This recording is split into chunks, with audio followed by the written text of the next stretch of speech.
apart from the boat sinking, a medical emergency is the next biggest challenge we could face. So there's about 25 to 30% chance, as of now, that Richard could die.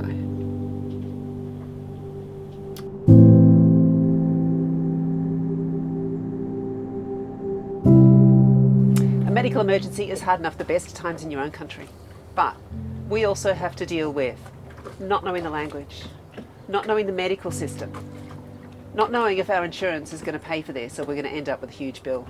And on top of that, always making sure that the boat is safe. But I didn't die in North Africa. It was a close run thing, but this all started one Saturday night, and I had this really intense pain right here in the middle of my chest. This wasn't a sharp pain, it just felt like somebody was sitting on me. And that went on for 8 hours, and I vomited 8 times during the night. So by the next day, I was pretty unwell, had a temperature and needed to see the doctor. This looks like a hospital bed, you would be right. WhatsApped the doctor, as you do here, asked me a few questions, and then came out to see me at the boat, which is very good. Then drove us into a clinic here in town, and they scanned my, ultrasound scanned my gallbladder and pancreas, and a bit of a look around, and then gave me a CT scan. So right at the moment, not quite sure. They can see something that's on my colon that looks a little bit thicker, so it might just be a bit of inflammation and a site of infection. Don't know what's caused that. I have to say, medical system here is great. I've been so well looked after. Not all the staff speak English, but the vast majority do. Which is not a thing that makes the medical system great, but it certainly makes it easier for me to navigate. So I saw the surgeon this afternoon, and he's going to come back and see me tomorrow morning. They did some bloods, and they can definitely see that I've got some sort of infection, which is what I feel. I feel like I've had a slight fever. Anyway, so I'm on IV antibiotics at the moment. Don't know what's going to happen tomorrow. And we're meant to be taking the boat out on the water in a week's time, and we're meant to be heading away into the desert for a wedding anniversary as well, when the boat's out of the water. So that could all be put on the back burner for a few days at least. C'est la vie. So I ended up in hospital, and how that came about was that it was a Sunday, and we were a little bit hesitant about contacting the doctor. But as you do here, you just send them a message on WhatsApp, and we just exchanged some messages about my history of the gallbladder, and he was a little bit concerned. So he came to the boat and just checked me over, and he was concerned enough that he wanted me to come to a clinic. So he drove us there in his private car. He rang up the radiologists, got them back into work to give me an ultrasound and have a look at my gallbladder. Now we do have some medical insurance, and I know that we have to contact them and let them know if there's any kind of issue. So I did. I checked the policy, and I know that the policy only covers us for public hospital. It will cover us for a private hospital if there is not a public one around. So I was a little bit concerned for that as well, but I just thought I need to let them know what's happening, and I sent an email straight away to, we're insured with Topsail, by the way. So what I'm thinking at this point is I just want that damn thing out. I don't want him to have a gallbladder. I don't have a gallbladder. This isn't going to happen to me. I don't want him to have it. You know, if it was my choice, I'd ask him to take out the gallbladder and take his appendix while they're at it, because maybe even wisdom teeth. So we just don't want that risk. Yeah. When we're out at sea, we don't want emergencies happening. Yeah. And I'm just saying, please take it out. Yeah, but I have to say, after that first day, we went in thinking it was a gallbladder, and by the end of the first day in the scans, we're thinking that maybe this isn't the gallbladder, maybe it's something different. I've got a family history of bowel cancer, and the scan showed some sort of enlargement on my colon. We were sort of at that point starting to doubt whether we knew what was going on here. Day 2. Still feeling pretty wiped out. But had a scan this morning. The surgeon came to see me this morning, ordered the scan, just an ultrasound scan. He came back this afternoon to say the scan was all good, no gallstones at all. Still really don't quite know what the issue is. He's thinking that my temperature, could be a virus. Don't know. So it's another night in hospital. They want to keep me in just while I'm feeling so weak. I think I'll be out tomorrow morning. I don't think I'll be feeling great by then, but I feel like it's starting to turn the corner a little. Our biggest concern at the moment is we just don't know what's causing this problem. And if we're at sea and I have a bout of this and it's 8 to 10 hours and I'm pretty incapacitated and vomiting, that puts a lot of pressure on Jude. And then, Jude's dealt with that, running the boat for 8 to 10 hours, so we're both up at the same time. It's not a good prospect, so need to try and work out what the hell's going on here. Okay, day 3, just about nearing an end. I'm feeling a lot better, but the doctors tell me I'm not better, and the major issue is my gallbladder. So this morning I had a blood test at 5 a.m. and the inflammation markers, which are, I can't tell you exactly what it is, but like normal was below 10. When I came in I had 50, and this morning I had over 200. They were quite concerned. Scheduled to go up the road here a little bit in about an hour's time to another hospital and get an MIR done. I think the surgeon wants that just so they can get a bit more info around what that area looks like, and I expect I'll have surgery tomorrow morning. The gallbladder is enlarged, and they saw that the other day, but I had another CT scan this morning and they saw inflammation on that. So I'm really happy with this.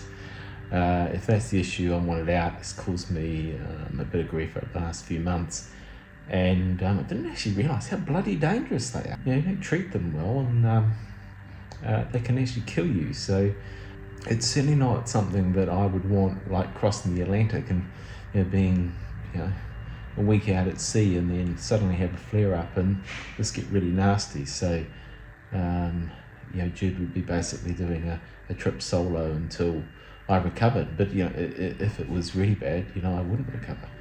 So anyway, I think the size of the gallbladder, they're going to have to cut me open to get it out. But we'll see. So I think this is going to be my home for another few days, really, maybe 5 or 6 by the time I recover from the surgery. People here are just so bloody nice and good.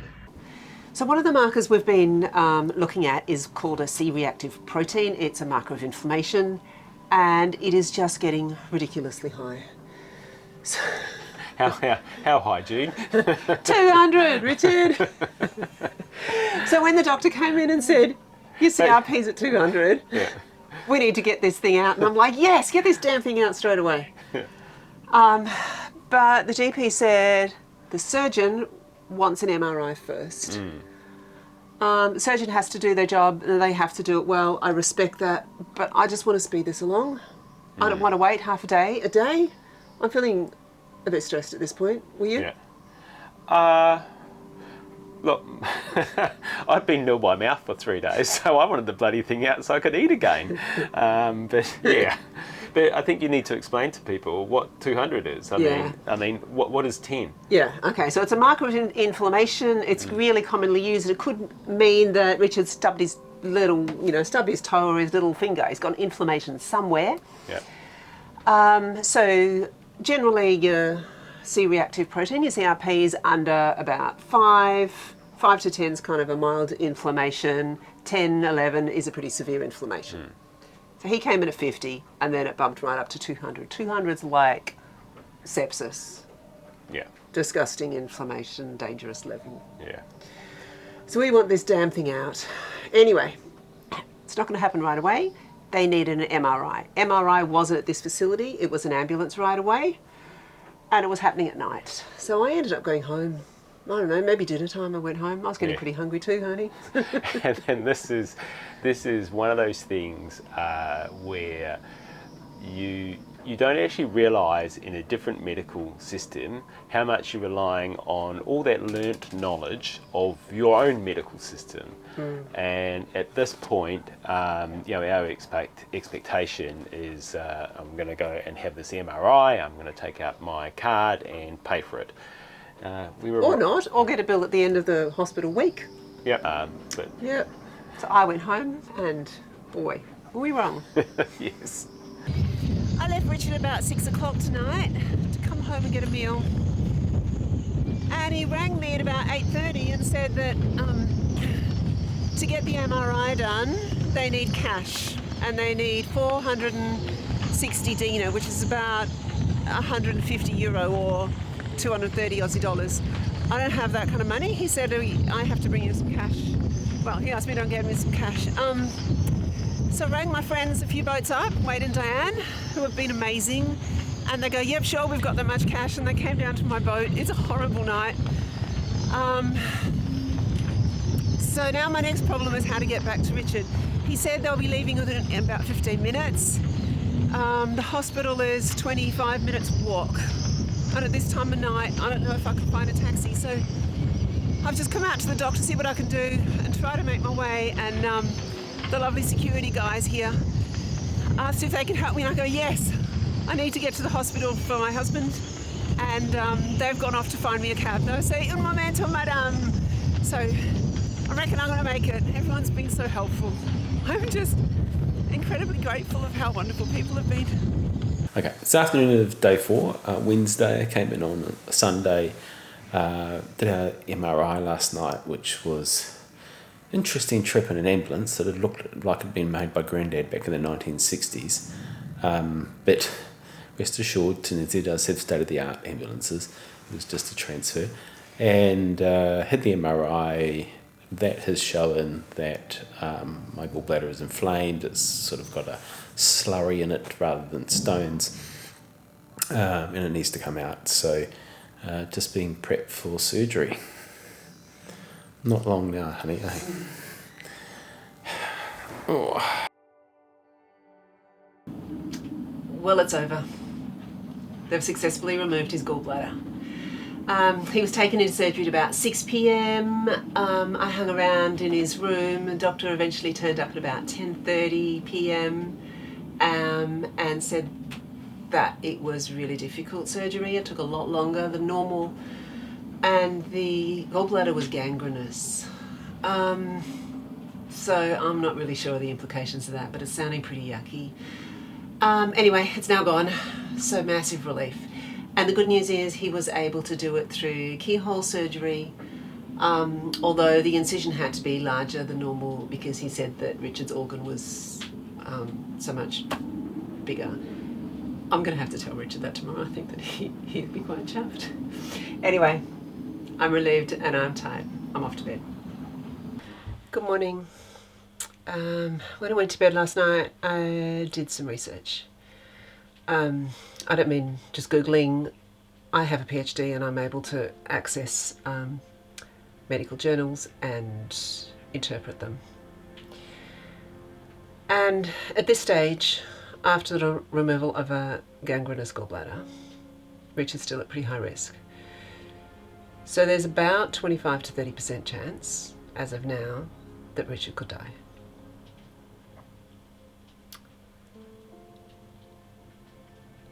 I'm not going to tell him. I'm going to go in there with a smile on my face, because he just doesn't need to know. I've got my family back home who've been wonderful. Luckily I can talk to them overnight. And as soon as I leave here this morning on my way to hospital, which is a beautiful long walk along the beach, I will call my friend Diane, who's a few boats up, who's an experienced nurse. And she was actually the couple who gave us the cash for last night. They've been fantastic. Anyway, we'll deal with what we've got.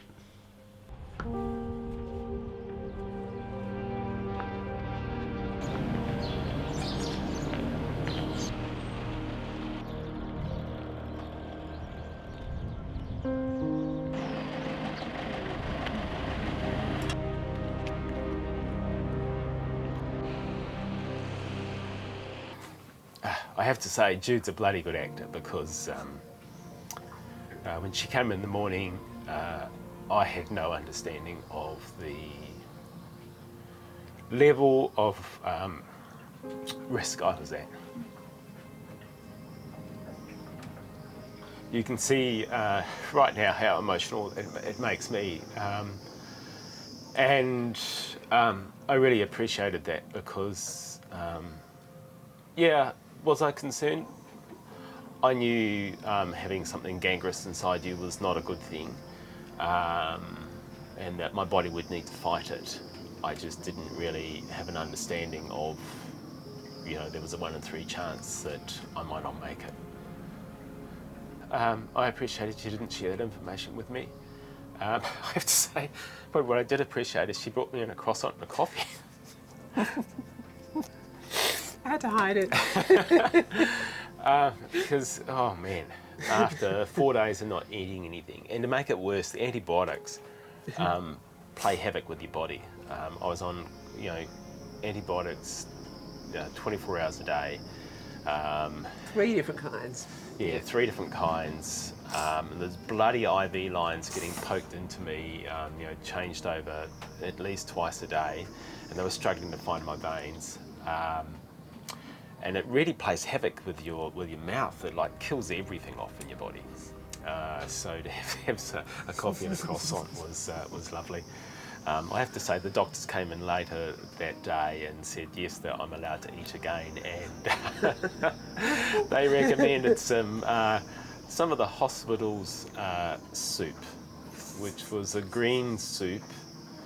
I can't describe the flavour because it didn't have any. Richard, how did the nurse describe the soup? One of the nurses who couldn't speak English?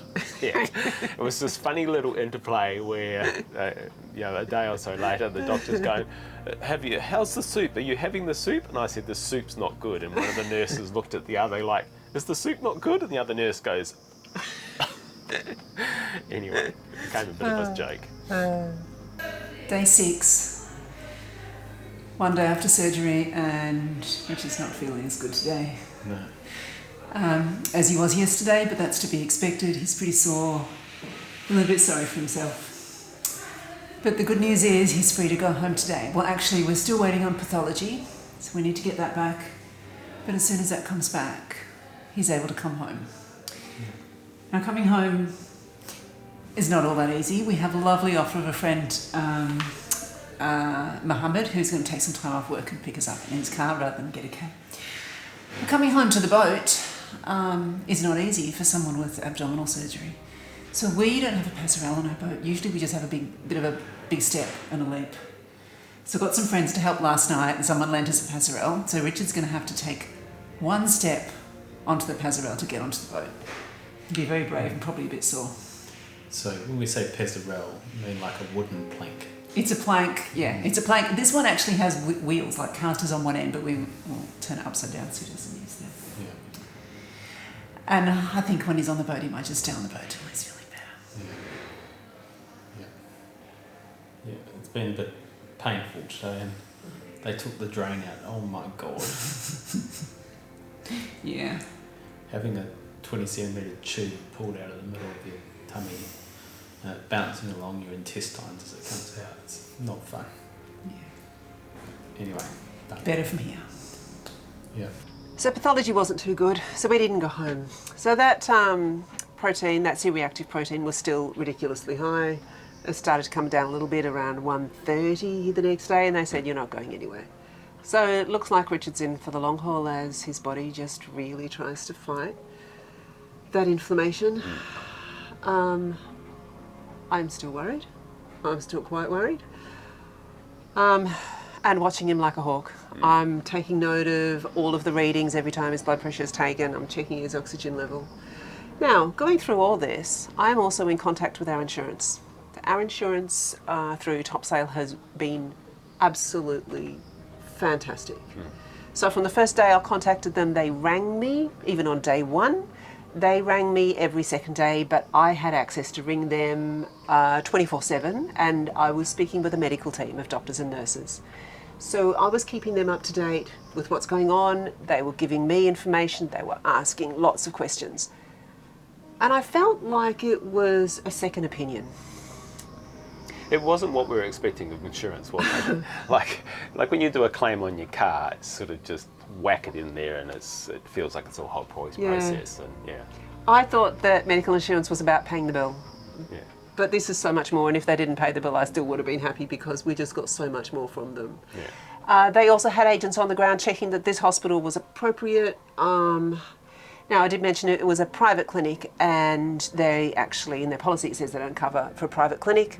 There was a public one around the corner, which we were hoping not to move, but we would have just paid if we had to, and they said, don't worry about it. It's absolutely fine. We want the best possible care for Richard. Yeah. And they would have medivacked me out of Tunisia if they thought that was necessary. They still hadn't. The day of the surgery, they still hadn't ascertained whether their assessment of the hospital, they hadn't completed their assessment of the hospital, that it was appropriate for this operation. And they rang me and they said, when is the surgery scheduled? I said, well, in about 3 hours. Yeah. They still were completing their assessment. It came back just in time to say, yes, we're happy for the surgery to go ahead at this hospital. But that was just another level of support, I suppose. I felt that they had our back. They were great. Yeah, they were good. Anyway, so I'm in touch with them all the time, and I'm sad that his C-reactive protein is still at this. And they were quite concerned. They were asking for all kinds of symptoms. What is his breathing like? What's his oxygen level? Which wasn't great. Yeah. But they were comfortable with things as they were. And the level was coming down. Slowly, but coming down. So at that point, Richard was in for the long haul. Yeah, I was actually quite shocked when the doctor said, oh no, you can go home today. I didn't feel like I was in a state to be going home. Yeah, when you spend a few days in hospital, you really get to know the routines of the hospital, and of course you get to know the nurses that are looking after you, and they were absolutely wonderful. So a few of the nurses spoke English, so they tended to sort of accompany other nurses into the room, so they had somebody that would speak English for me. Yeah, it was nice. There was one instance where Richard was walking up the corridor because he had to walk for risk of thrombosis and for his breathing for risk of pneumonia. So he's walking up the corridor with his drip, and I hadn't brought in his thongs. I know I probably should have. So he's barefoot. The nurses didn't like him being barefoot. So one of them, it was Eddie, wasn't it? Eddie, yeah. Took off his shoes. So he had these like Crocs. I call them Crocs. Yeah. He took off his shoes and put them on Richard. So Richard's big fat feet were like hanging out the end. And Eddie went away in his socks and got on with his work in his socks because he gave Richard his shoes. I did get them back in a few minutes. Yeah. Yeah. Yeah. And then the day finally came. Yeah. It's day 9, and today's the day I'm going home. So we've just seen the doctor, and the inflammation marker that they've been tracking is come down to, I think it's still at severe inflammation. Yeah, it's still severe inflammation at 11. 11. But it was 50 when he came in, and it went up to 200 by 2 days. It was like ridiculously high. Yeah. So we've been pretty stressed about that. But today we've done it. Even yesterday it was like 116. Yeah. But today we've done it. Yeah. Yeah. So that's good.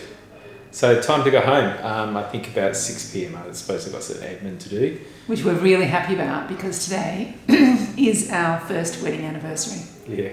We get to spend it together. You can't believe how happy I am.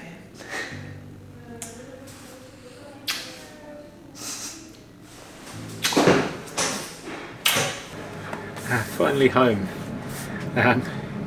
It's been a long afternoon. Yeah. The insurance company just had to confirm payment, and they haven't even confirmed that they're going to accept the claim yet, which is, it's fine, that's standard processing. Yeah. Yeah, but and then they had to get an agent on the ground, and then we're waiting for them to come and pay the bills. So we kind of sat around for a couple of hours. But anyway, in the end, it's all sorted, and we're out of there. Yeah. Yes, it's good to be home. Yes. Good to be home. Dark. I was hoping to get back on the boat before it got dark. And cold. Yeah. Yeah. So antibiotics, injections.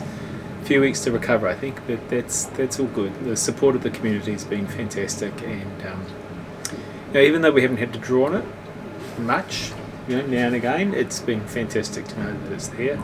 Yeah. And the moral support. Yeah, just that. It's just reassuring, isn't it, Yeah. to have all these people cover your back. Yeah. Not have to really worry about the boat. You know that you've got somebody you can ask to do something or have a look at it. Yeah. Yeah. Yeah. Couldn't have happened in a better place if it was going to happen, honey. Yeah. Yeah. We're pretty lucky. Yeah, very lucky. All right. So today I've enjoyed some of Jude's soup, which is slightly better than the soup in the hospital. That I didn't really eat. I think I'd still be there another week if I ate their soup. Hospital food everywhere. So yeah, Take that back. Yeah, we might have some more for dinner because it's really quite good. Really happy to be home.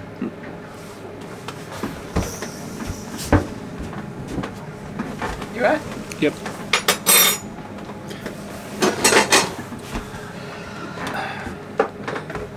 One last thing. All those that have given me wishes on our Facebook group, thank you very much. It is appreciated. And I'll try to reply to all of them, even if it's just a thank you. But your best wishes are well received. Thanks. I just have to say I'm really glad this happened while we're settled in a marina, and we've been here a little bit of time that we have friends, because the cruising community here has been just so supportive. Yeah, amazing. I have had messages from some people a couple of times a day. I've had phone calls every day. I have an open invitation to dinner on a number of boats. If there's anything wrong, we can, I forgot to turn off the water a couple of times on the boat, I can just message someone, they go, yeah, no problem. Yeah. It has been a delight. Everyone has said, if there is anything I can do for you, just let us know. I felt wonderful.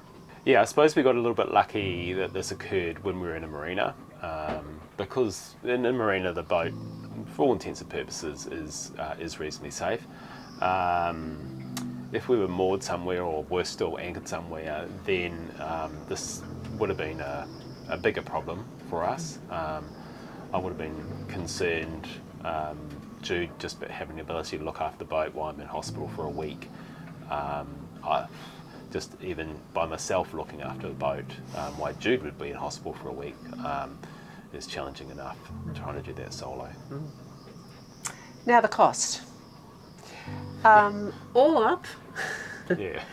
all up, we paid, well actually we didn't. We didn't pay because Well, it insurance cost, paid. yes. All up, it cost 4,500 dinar. So that's about 1,500 euro, or a little bit over 2,000 Aussie dollars.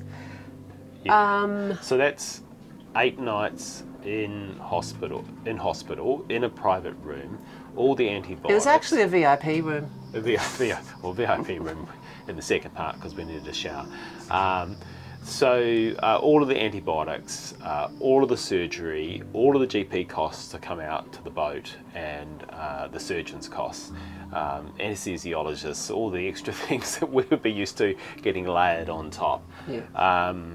Yeah, the only thing that we had to pay for separately was the MRI, and I think that was another 460 dinar. So, one could argue that why do you have insurance? You know, it's less than the premium that we paid in the year, but I suppose that question's really answered by what we said before. Yeah, by the medical support we got from them. But we just happened to be in Tunisia. We know someone Yeah. who had exactly the same surgery at the same time in Portugal. What was the Portugal. cost? 32,000 euro. Yeah. So, I wouldn't want to face that myself. Right? So that's 47,000 Australian dollars or something rather, for a gallbladder removal. Yeah. So we have managed the medical system here very well. They have been absolutely great. Yeah, Good outcome. Good outcome.